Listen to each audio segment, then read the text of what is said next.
C'est une jeune patiente qui se plaignait d'un névrome de Morton dans la deuxième et dans la troisième commissure du pied gauche. Elle avait des symptômes de décharge électrique, de fourmillement, de sensation d'anesthésie dans le troisième et quatrième orteil. Et dans le deuxième orteil, elle avait quelques douleurs un petit peu moins typiques. Donc on a décidé conjointement avec elle que comme l'intervention était très peu invasive, elle consiste juste à passer par un tout petit trou, un crochet afin de sectionner un ligament, afin de donner plus de place au nerf. Comme c'est une intervention qui est très peu douloureuse, on a décidé avec elle de libérer quand même la deuxième commissure, même s'il n'était pas sûr que le névrome à ce niveau-là était symptomatique. Donc l'intervention consiste tout simplement d'abord à anesthésier localement avec de la xylocaïne, le même anesthésiant qui est utilisé chez les dentistes,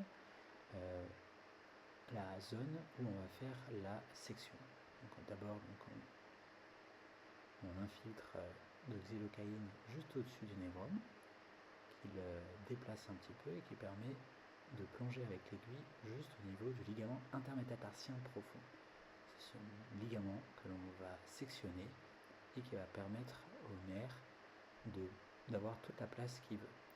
C'est un ligament, une fois sectionné, n'a aucune conséquence fonctionnelle sur la marche.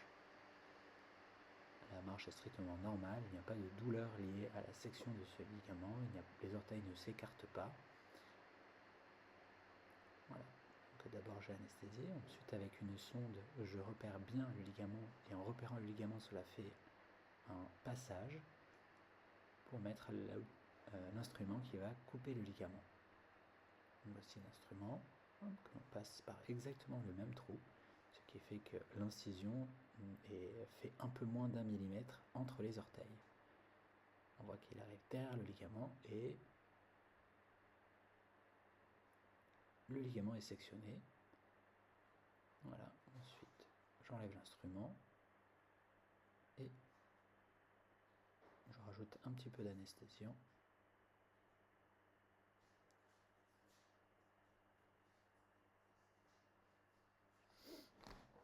Et ensuite je vais repasser la sonde pour bien voir qu'à l'endroit où initialement ça ne passait pas, il y avait un blocage.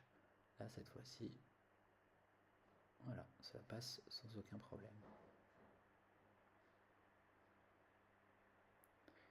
Et je vais faire exactement la même manœuvre dans la deuxième commissure du pied gauche.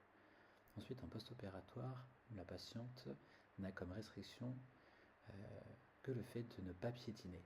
C'est-à-dire il faut éviter qu'il s'installe un hématome. Donc elle fera plutôt des activités assises avec un pied surélevé sur une chaise, et cela pendant 2-3 jours. La cicatrice qui fait un petit point se fermera assez rapidement au bout de 2 ou 3 jours, maximum une semaine.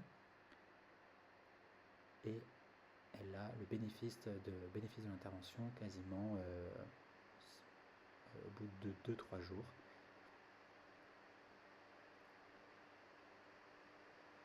Cette technique apporte un immense avantage sur la récupération post-opératoire, sur les complications cutanées qui sont quasiment inexistantes.